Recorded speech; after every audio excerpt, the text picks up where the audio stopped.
2026 virtual evolution meetings. We have the privilege of being the first session in the entire meetings, which is awesome. This session features the Society for the Study of Evolution Presidential Dissertation Awards.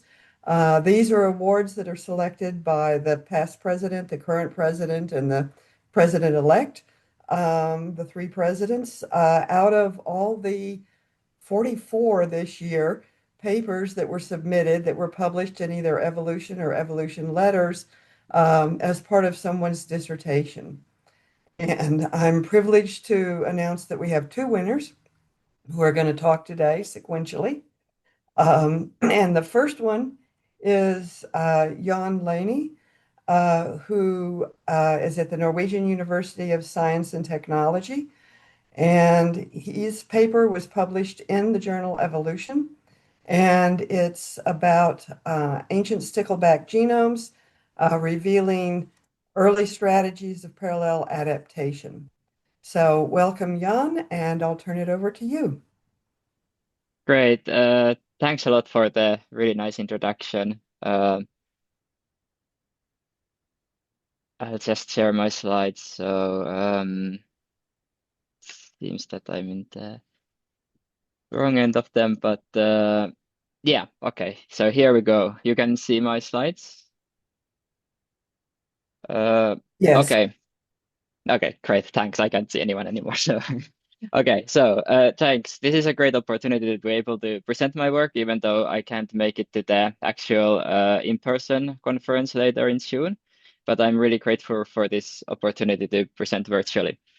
So as Carol already introduced, this is the talk of the second chapter of my PhD thesis titled Ancient Stickleback Genomes Reveal the Early Stages of Parallel Adaptation. So these are not advancing. Okay, here we go. So yeah, as we already heard, I'm from Norwegian University of Science and Technology based in Trondheim. So just to give a little context, Norway, as probably everybody knows, is in Northern Europe, but Trondheim is different from Tromsø, that is the very known northern city over here.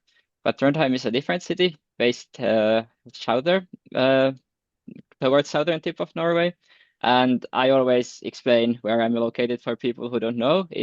A good rule of to remind yourself is that it's where the thicker part of Norway ends and the thin Norway starts, so in the joint there. And I'm based on the Natural History Museum, so Vitenskapsmuseet, and this is where I have been working on my thesis the past few years.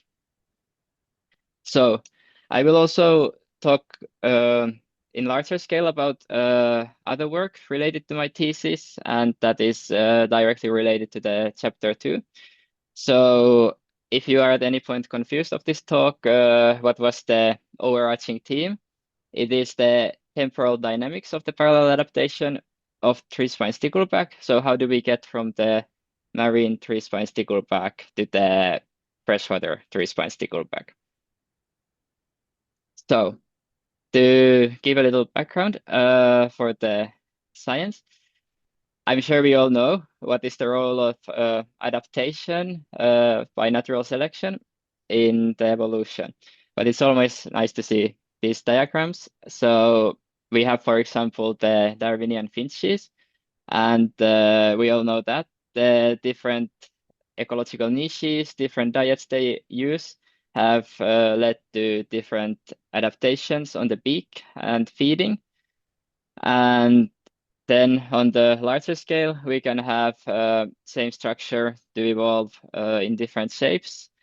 For example, the forelimbs of mammals are differently adapted for running, flying, swimming, climbing, or human dexterity. But besides creating different structures and divergence, we can also end up with similar body plans and adaptations in evolution. So in larger scale, we have convergent evolution, where very distinct species can evolve similar structures adaptations, life histories, and so on. So I have here, for example, the placental and marsupial mammals that are very distantly related, but they have very similar body plans and functions between different species. But then we have also parallel evolution that is often set as a separate thing from convergent evolution. And in parallel evolution, it's usually populations of the same species or closely related species evolving similar adaptations in similar environments. So, for example, here I have the Anolis lizards of Caribbean islands. So they have different ecotypes based on different parts of the trees or the trees they live on. So they can have like the ones dwelling on the trunk or ground or the canopy or on the twigs. And they have slightly different body sizes, colors, and so on. And parallel evolution allows then to study the chronology and tempo of the adaptation when we see that similar traits arise over time in similar environments. We can then try to tease apart how do these similar traits appear and what are the dynamics there. So then my model organism, three-spine stickleback, it is exemplary species for all evolutionary studies, but also for parallel evolution. So it's a marine species that is thought to have evolved in Northwest Pacific in North America, but then it has spread all over the Northern Hemisphere and also colonized repeatedly different freshwater environments.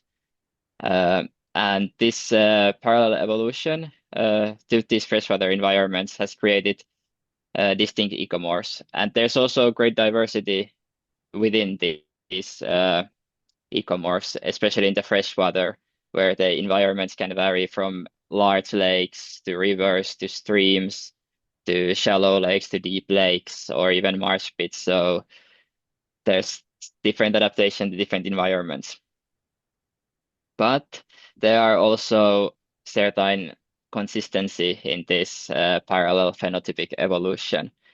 So my research is focused on how the marine ecotype colonizes the freshwater environments or has colonized and how they have evolved to this freshwater ecotype. And the overarching phenotypic differences that we continuously observe are, for example, the degree of the armor plating. So three-spine stickleback, it has these ventral and dorsal and pelvic spines, and also these armor plates that it uses to defend itself from predators. And in marine environment, they often have this fully plated morph, whereas in freshwater populations, more common is the partly plated or not at all plated ecomorphs. And before moving on, I just want to point out here, I have a different set of ecotypes of the same species. So three-spine stickleback, besides having marine and freshwater ecotypes, it also has other ecotype pairs that are most commonly divided to benthic and limnetic and stream and lake ecotypes within freshwater.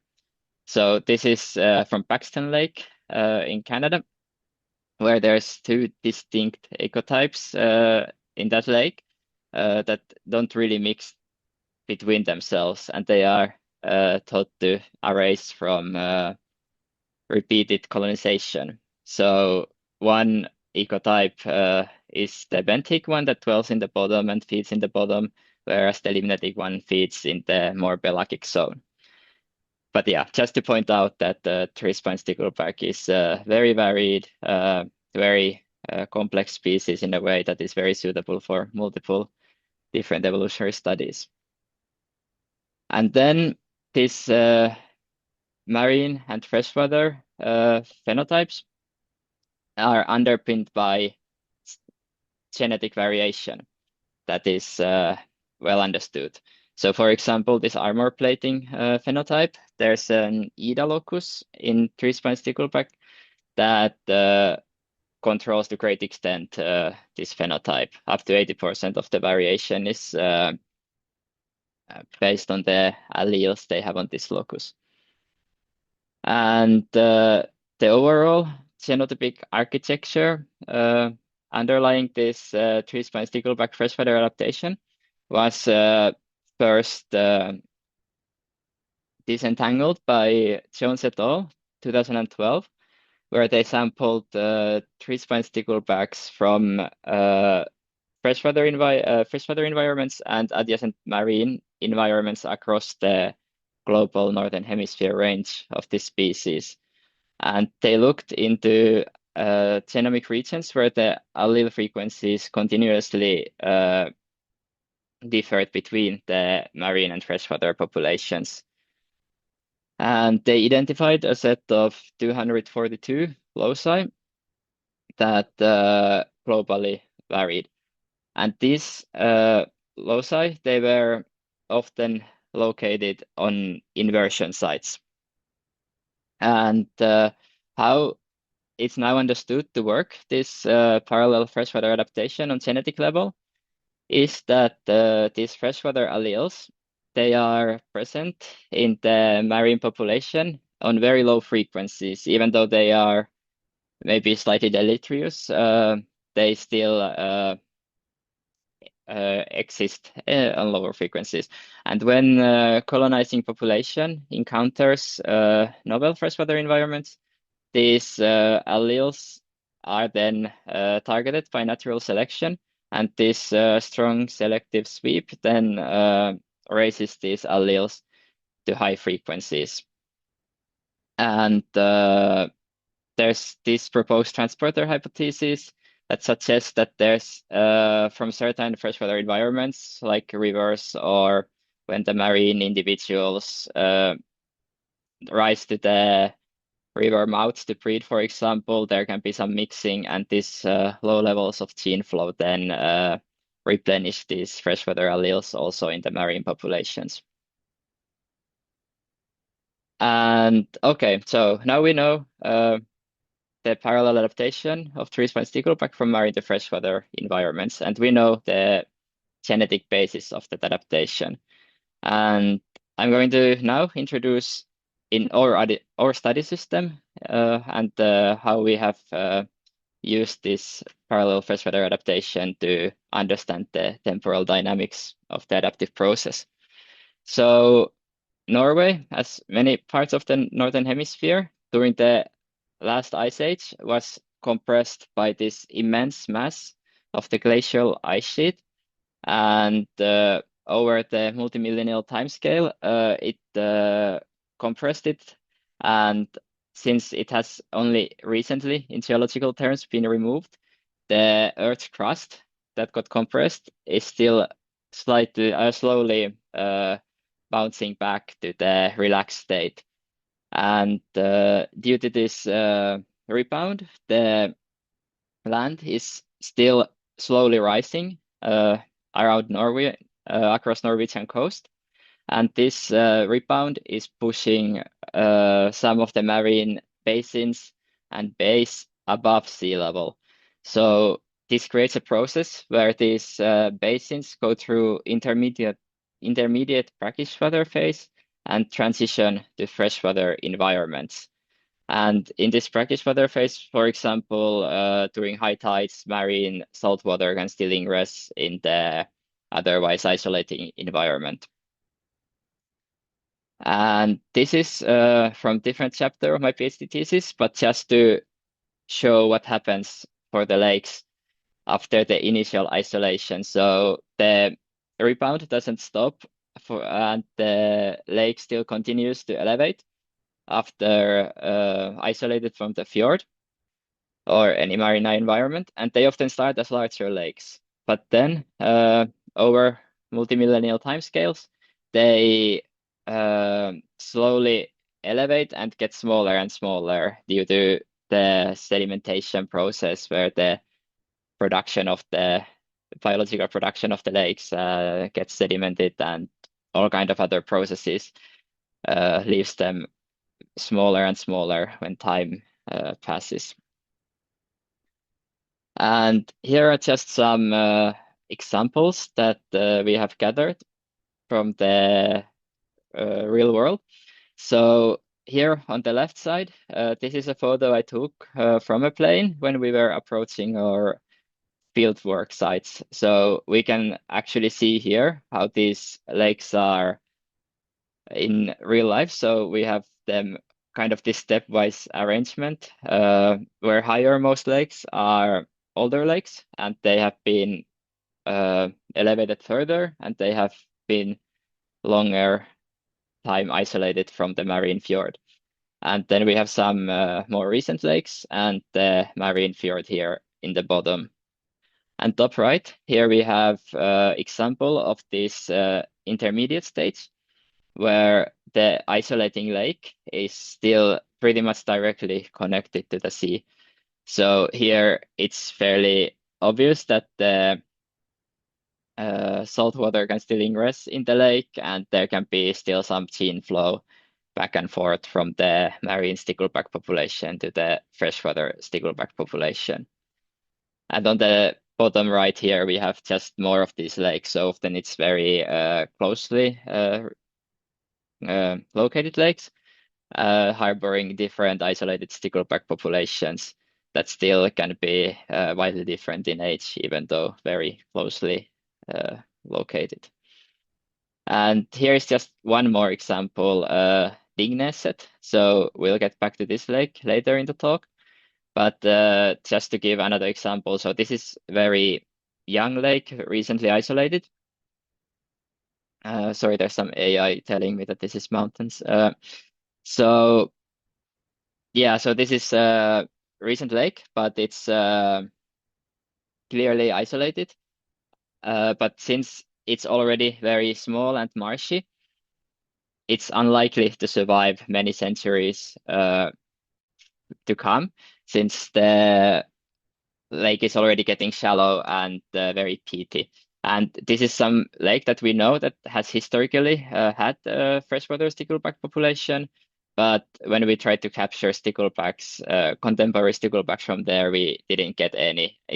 Most likely the population has since deceased completely.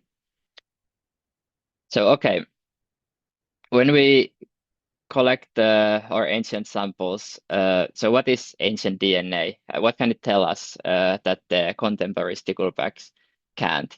So just to give a short introduction, it's a very novel tool in evolutionary biology, relatively speaking. So I think we all know it from Svante Pääbo's work on different human lineages and how Neanderthals have mixed with modern humans. And this work got him rewarded the Nobel Prize a few years back. And since then, it has become more and more mainstream.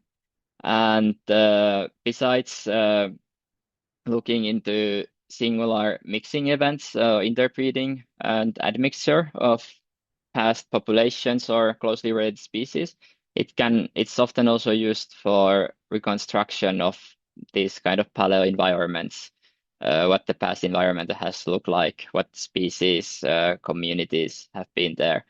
And this picture here is artistic representation of this Nature paper from a few years back, where sediment core from northern Greenland was sequenced, and they got the oldest known ancient DNA sequence that is some 2 million-year-old mammoth DNA from that core. And the sediment cores are also the material we have used in our research.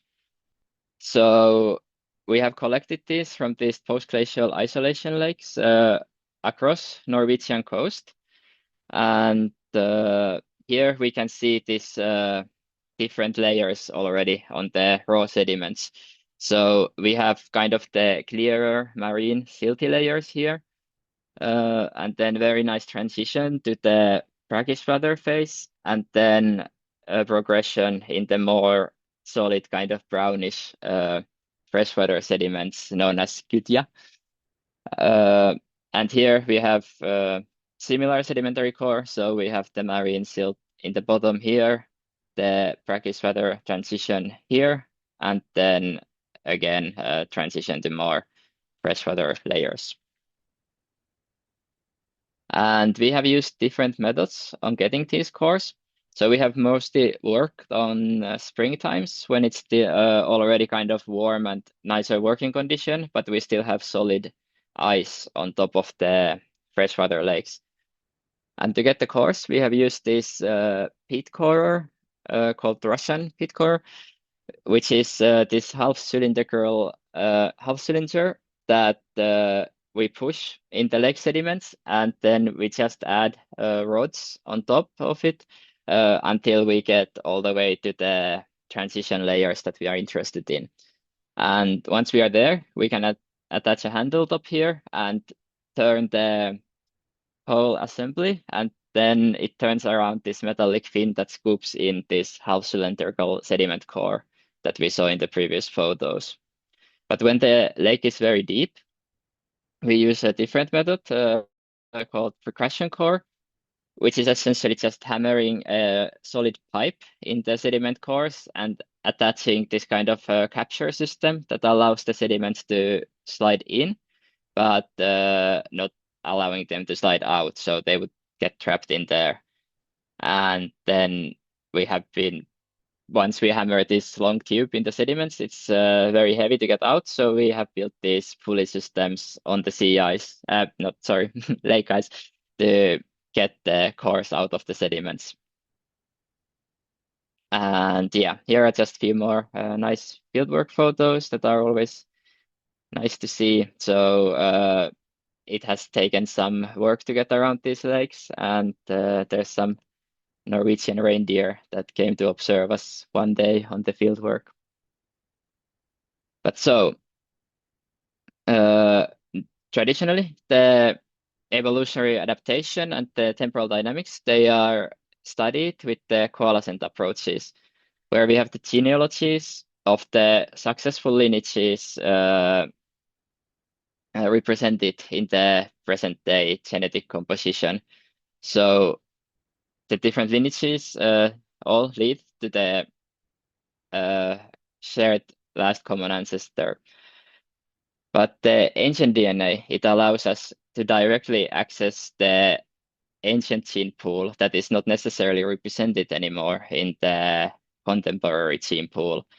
And even though these individuals may not have any offsprings or descendants in the present day, their genomics can still give us valuable information of the past evolutionary process.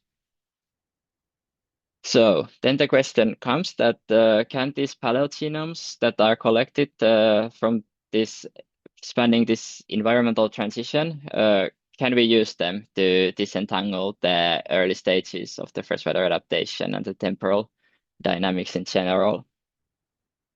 And the first pilot study on this was done by Kurtz et al. In my group just before I joined the project. And in this study, they first time were able to extract ancient DNA from tree spine stickleback bones. And important to note here is that these bones were all collected from a single sediment layer from one core. And with the CT scan, it was possible to assemble them as this one tree spine stickleback skeleton represented in the panel C here. So just reassuring us that we can consider the remains, the subfossils from the same sediment layers coming from a single individual. And then first chapter of my PhD thesis and where I started on this project was a pilot study of using the sedimentary material directly as the input for getting these paleogenomes from the these post-glacial isolation lakes. So when we studied just the sedimentary ancient DNA, cetaDNA, we sampled sediment layers of 1 centimeter through the transition layers. So we started from the most recent marine layers, included the transition layers from the brackish water phase, and moved to the oldest freshwater layers. And here we have the DNA extraction process going. So this is the lysis after the lysis step when we start extracting the DNA from the lysis buffer. So we can even here see the stratigraphy from the sediment core. So the silty marine layers have very kind of clear lysis, whereas the brackish water layers that appear darker in the sediment core also appear very dark and rich in biological material here, and then slowly moving towards the freshwater layers, they clear out. Just highlighting the difference of the ecological differences of these different stages. And since usually the sedimentary DNA is used for these environmental reconstructions, people often use few 100 milligrams or less than 1 gram of input. And usually it's enough to get the idea what species are present, but also it avoids the problems with inhibitors and other molecules that are present in these environments that can easily hamper the enzymatic reactions needed for the DNA extraction and library builds. But in our approach, since it was important for us to get the genotype level resolution, we used the novel bulk DNA extraction method where we included up to 25 grams of sediment from each layer, so manifold more than is traditionally used. We also used a single-stranded library build, and without getting too technical, normally or traditionally double-stranded library build methods are used, but here you can't control the adapter ligation, and you can get the same adapter on both ends of the strands, which can lead the loss of these strands essentially because these can not successfully be amplified and sequenced. But with this single-stranded approach, more specifically Santa Cruz reaction that we use, you technically are able to capture every single ancient fragment that is in the extract. And in our experience, this has worked really nicely and have yielded great results for us. And finally, to maximize the yield, we designed this target enrichment panel for the known marine freshwater divergent regions in the three-spine stickleback genome that were identified by Jones et al. Earlier. And this includes over 10,000 transversion sites that we can have mainly focused in our analysis. And something that one always needs to be aware of when working with ancient DNA is the question that, am I really working on what I think I'm working on? So since you can't visually confirm that everything, that there's no contamination and everything is in order, there needs to be a way to assure or affirm that you actually have ancient DNA. And one widely used method and kind of requirement at this point when the field has matured is that to use this known damage pattern that occurs. So when DNA is out of the cell, it's susceptible for all kind of biological and environmental disruption, where it can be broken down or modified in some ways. And one common damage pattern that occurs in ancient DNA is deamination of cytosine, so the C nucleotide in DNA, where amino group is lost, and then this directly changes the cytosine nucleotide to uracil. And the uracil then is read by the DNA polymerase enzyme as thymine. So this creates these C to T transitions in the 5' ends of the DNA fragments. And while this is a small problem to work with in the lab, like you need to be careful what DNA polymerases you use, and you need to be careful when using transitions in your analysis because there's excess of them that are kind of artificially introduced. You can also use these as authentication method. So when you see this high overrepresentation of these specific mutations, you can be confident that the DNA that you have is actually ancient DNA. And here we see this both in the subfossils, the bony remains of three-spine sticklebacks, and we also see this in the sediment layers.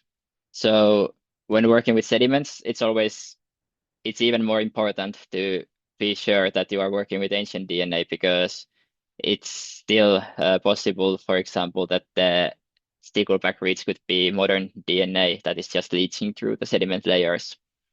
But in our work, we have continuously been able to detect this signal that indicates that we have real ancient DNA in our samples.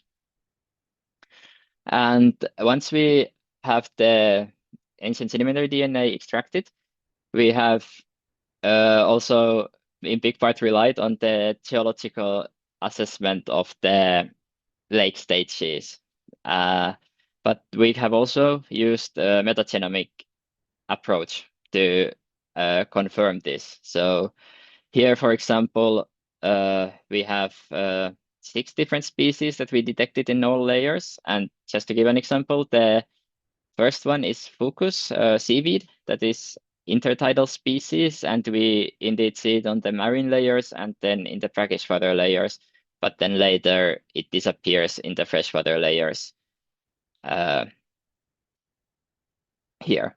And also here we see the damage pattern present, so we can trust that also this metagenomic signal is indeed based on the real ancient DNA.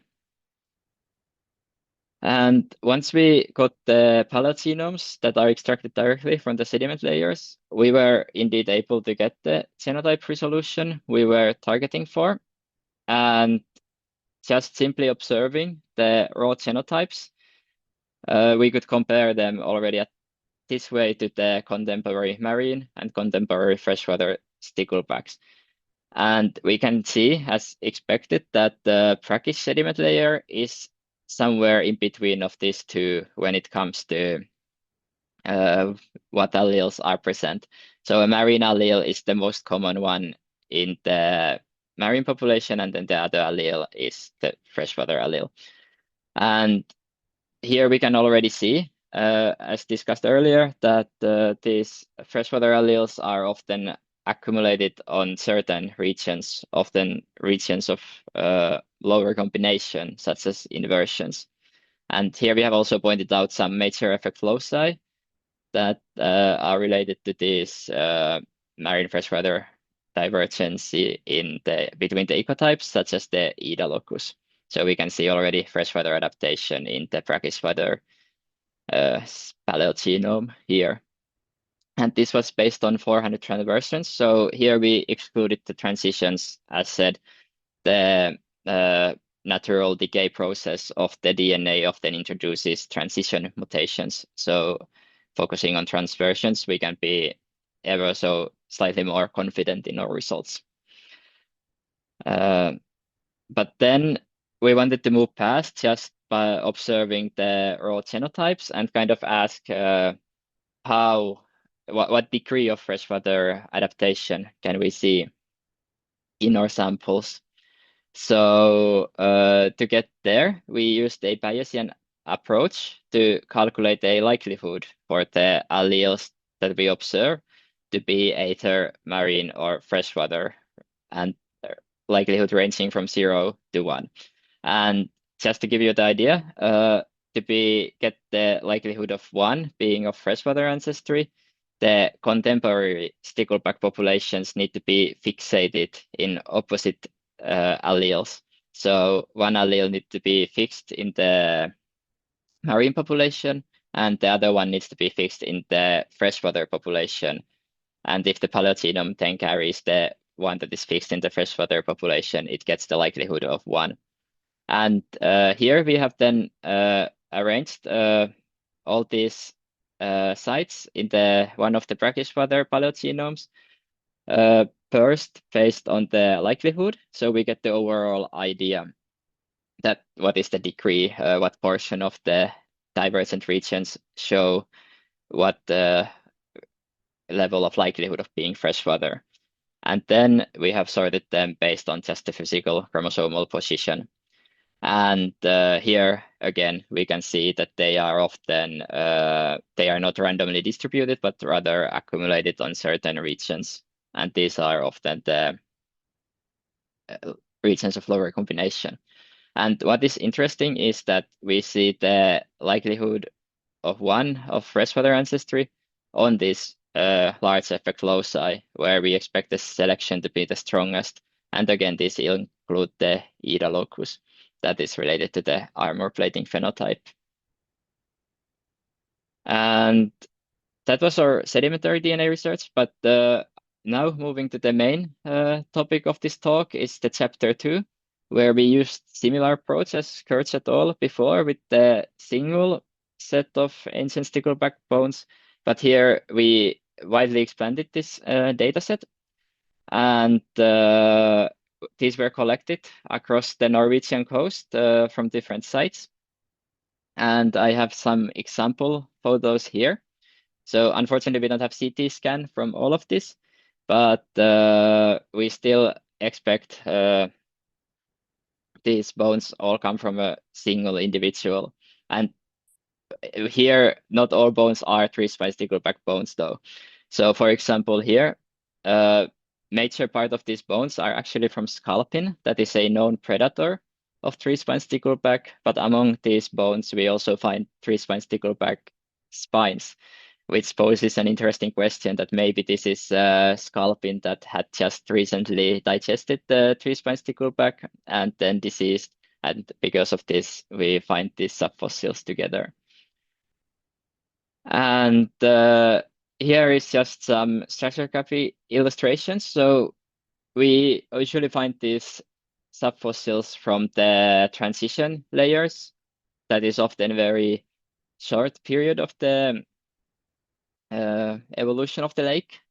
And these are the 4 best ancient paleo that we got from the bones, just shown here what kind of sediments they were recovered from.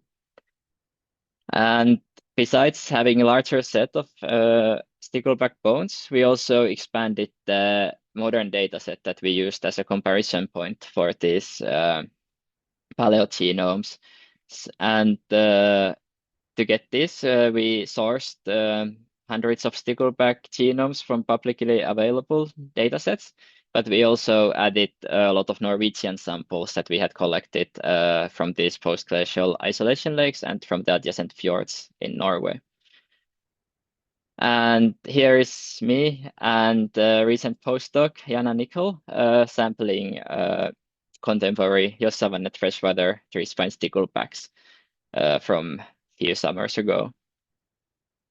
And running a principal component analysis on this combined data set of ancient samples and contemporary sticklebacks, we get this rather revealing PCA plot, where PC1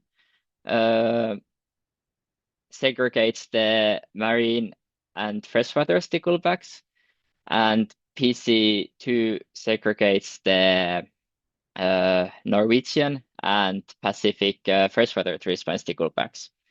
And our samples, they kind of form, ancient samples, they form a gradient from the very far marine end with very little freshwater adaptation or genetic composition all the way to relatively fully freshwater adapted individuals. And since with ancient DNA, you are destined to get very uneven coverage, which can complicate the analysis. We selected 4 focal paleo-genomes: Rapsbrook, Ternet, Lilletian, and Borrevannet and Jossavannet that represent different stages of the freshwater adaptation that then we focused more in our subsequent analysis. And just to show here again, one of these post-mortem damage patterns, we can see that we again have these excess C to T transition mutations on the 5' end of the DNA reads. So again, we can be confident that we have ancient DNA here. We see this a little less with the Borrevannet sample, but it's also the youngest lake. So it's fair to assume that it's just the time component that the mutations haven't accumulated quite to the same degree as in the lakes that are 10,000-year-olds compared to 2,000-year-olds. And here we again use the same methods as we used before with the sedimentary DNA. So here we have the ancestry likelihood calculated for these samples and sorted by the likelihood values. And then we get the same kind of idea as we got in the PCA plot, that these represent different stages of the freshwater adaptation, where Ramsbjörk-Tiernet is really has a lot of freshwater ancestry, whereas Borrevannet and Jossavannet have markedly more marine ancestry, and Lilletian falling somewhere in between. And again, when we sort these sites by their physical position in the genome, we can see this pattern where inversions and major effect loci sites are have the higher freshwater ancestry likelihood compared to general sites in different positions. So for example, the Ida locus is in the chromosome 4 here, and we can see some levels of freshwater adaptation even in the samples that otherwise appear fairly marine. And then finally, when we compare the FST values between contemporary marine and freshwater individuals, and then align them with these paleogenomes and the top and bottom quartiles of the ancestry likelihood spectrum, we can see how these align together. So where we see high FST values, we also see often high probability of freshwater ancestry. But just to point it out, these are not completely independent measures, because the freshwater ancestry likelihood is calculated based on the genotypes of the contemporary individuals. And since the FST value is also calculated between the contemporary individuals, this results in that wherever we have a high freshwater ancestry likelihood, we also by default have high FST value, but we don't have to have high ancestry likelihood for the paleogenomes on the high FST sites. So it can still be indicative of the degree of the completeness of the freshwater adaptation. And here I have also included this slide just to further combine these two approaches. So as discussed, we have some paleogenomes from the sedimentary layers directly extracted from the sediment layers from the Lake Jossavannet. And from Lake Jossavannet, we also have subfossils where we extracted DNA directly from the ancient bones.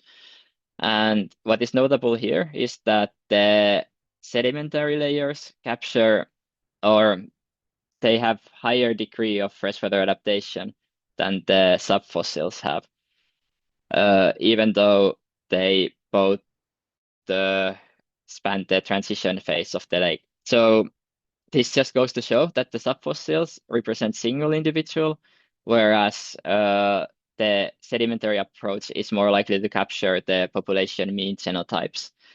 And since these bony structures are more likely to survive this multimillennial timescale than other structures or tissues, and since they are directly linked to the marine alleles, it's fair to assume that we have this bias from the subfossils that they are probably more likely to show higher degree of marine ancestry than the population mean generally is. And when we compare our findings to the contemporary studies done on tree spine stickleback, we find very interesting parallelism in our results. So this is an example for Robert Kingman et al., where they reintroduced marine tree spine sticklebacks to certain lakes in Northwest Pacific after the original tree spine stickleback populations were eradicated from those lakes. And what we find, or what they find, was also that the most rapidly evolving loci overlapped with the quantitative trait loci and major effect loci, and they are especially accumulated on these regions of low recombination. And this is very similar to our findings, which increases the confidence of both. So to summarize, the ancient DNA extracted directly from the subfossils and sedimentary DNA, they reveal similar patterns in the tempo and chronology of the freshwater adaptation, even though they might result in some slightly different degrees there. But we always see the major effect loci and the regions of low recombination to show the high degree of freshwater ancestry first.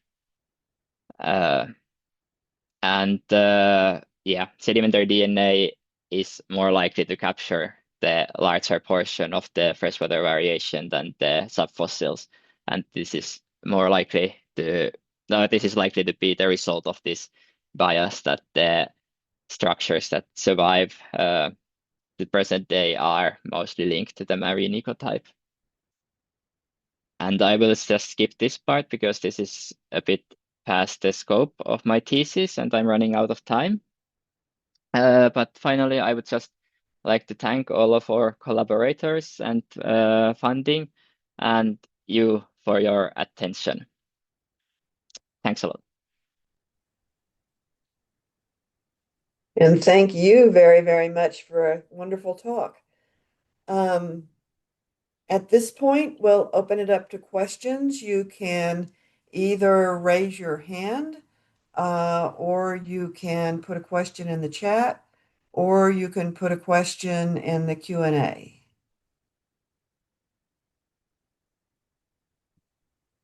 So are there questions? While we're waiting for other questions, I have a couple. Sure. Um, this is kind of a naive and possibly one that I should know, but I was wondering what the significance is of the change in the armor plating. You know, what does it do for the fish? Uh, yeah, it's not naive at all, but it's straightforward and it's also a bit more complicated. So, Ida locus is also a pleiotropic loci. Locus, sorry, yeah, Oh, locus. So, but I think it's mainly it is related just having those armor plates or not. So, in the lakes, the season is kind of short and the resources are fewer. So it allows them to grow faster. That allows them to better survive the winter, for example, when they don't have to have these armor structures. But of course, when you have the armor structures, you are better protected. So some uh, heavy predatory pressure can also maintain them in the freshwater population in some populations. But I think it's pretty much it's related to this growth rate. But it can also, since local selection pressures can also affect the other aspects of the other traits, this pleiotropic gene controls. It can also be related like schooling and neurosensory psychology and so on, physiology and so on. Yeah. Is there anything in the Q&A? I think, Not at the Karen? moment, no. Okay, another question that I had was whether or not anybody has seen much variation in the marine habitat that could lead to other incidences of parallel evolution, and if so, whether or not that kind of paralleled the whole selective sweep situation that you were seeing and moving into freshwater, or is that totally unexplored? I don't think it's unexplored, but I think the current understanding is that the marine population just is very homogeneous.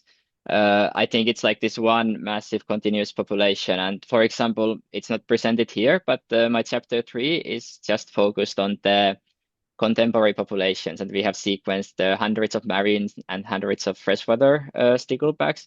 And the marine populations, they are pretty much have same genetic structure from northernmost tip of Norway to southernmost tip of Norway. I think, yeah, yeah. So I think there is more genetic diversity in Northwest Pacific than what there is in Atlantic, and especially like the East Atlantic European coast, because they migrated through the polar region, and that was only subset of the like bottleneck effect kind of. So, but in that sense, but I think functionally they are pretty unanimous in that sense. Okay. Any other questions? In that case, I'll say congratulations both on the award and on an awesome talk. And Thanks a thank lot. you very much for it. Great, thanks a lot. It was a great honor. And we'll take a break for a couple of minutes and start again at 9 Eastern time with the second one.